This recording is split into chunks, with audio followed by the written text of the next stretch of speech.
السلام عليكم ورحمة الله وبركاته. أسعد الله مساءكم وأسعد الله صباحكم، ونما كنتم بتشاهدون هذا الفيديو في أي وقت. طبعا طريقة الاشتراك وتفعيل زر الجرس ليصلكم كل ما هو جديد، والإعجاب بالفيديو لتشجيعنا. بسم الله توكلنا على الله.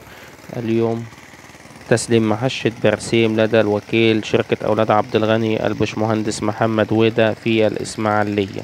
بشمهندس محمد ويدا الوكيل الحصري لدى شركتنا في الإسماعيلية. إلى الأخ المحترم أبو جهاد البلوي.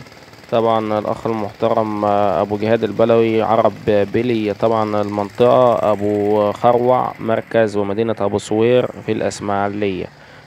طبعا عن طريق الوكيل الباشمهندس محمد ويدا هو اللي بيجرب المحشة بنفسه للعميل، وبنروح على العهد بتاعنا اللي احنا بنقوله على طول. احنا بناخد المحشة ونروح نسلم على أرض الواقع، وبنستلم ونعد فلوسنا في أرض الواقع. طبعا عن طريق الوكيل الباشمهندس محمد ويدا. طبعا أي قطع غيار، أي مشكلة طبعا عن طريق الوكيل بنحلها للعميل، مفيش أي مشاكل. طبعا شايفين الحشة اهوت، بسم الله ما شاء الله.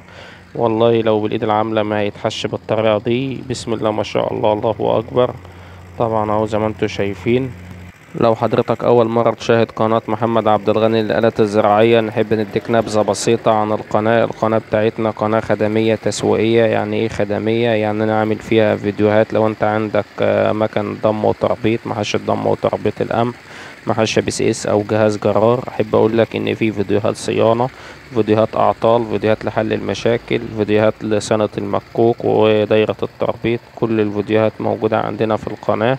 نحب نقول لك ادخل في المصادر واتفرج عليها. طبعا في محشات ترددية زي ما انت شايف، في محشات اسطوانية، في كومبيانات رز، في جرارات روماني، في لوادر. ممكن اي حاجة تلاقيها عندنا عن طريق القناة. طبعا الرقم موضح على الشاشة.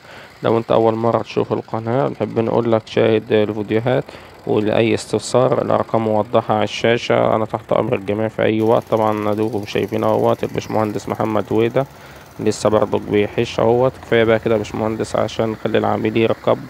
وطبعا الباشمهندس قال لأ، احنا نخلص الحدة الأول علشان نعرفه مدى الكفاءة بتاعة المحشة. وكان الجو فعلا، كان الجو نار في الوقت ده.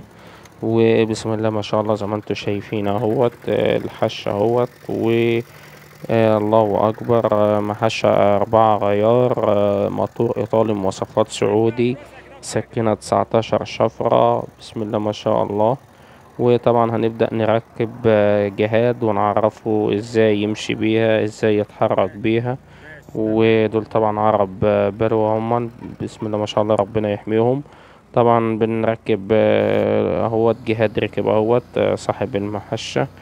بنعرفه ازاي يمشي بيها، ازاي يتحرك، ازاي يحش، ازاي طبعا يغير زيت، يفك قطع الغيار. بنبقى واخدين قطع غيار للمحشة. طبعا بنعرف ازاي يغير دي ويركب دي. نقوله الموتور طبعا بياخد زيت قد ايه، ونعرفه ازاي يتحرك بالمكنة زي ما انتوا شايفين. وبنقف معاه وهو بس موضوع وقت، ورجليه تاخد على المحشة، مش هيبقى فيه اسهل من كده. وطبعا لو في اي مشكلة عن طريق الوكيل طبعا بنخليه يحلها وهو في قلب الارض عن طريق التليفون. وطبعا زي ما انتوا شايفين اهوت، انت بتتعامل مع معدة ايطالي وشد تحتها 1000 خط. انت بتتعامل مع موتور 14 حصان ايطالي جاز. بتتعامل مع فتيس 4 غيار امامي وواحد خلفي. بتتعامل مع سكينة 160 سم. طبعا انجاز في الشغل. يعني الساعة بتاعت الحش بتاع الفدان بتاعها ممكن تحش لحد 10 فدادين في اليوم الواحد. والمعدة طلياني، وطبعا ولا صيني ولا مشاكل هتقابلك ولا الكلام العكاكة دي كلها، ولا بتدفع فلوس في الفاضي. طبعا للاستفسار لو انت من اسماعيلية طبعا هترجع للوكيل، ورقم موضح اهو تمامك على الشاشة. وفي اخر الفيديو تشوفونا في فيديو جديد، والسلام عليكم ورحمة الله وبركاته.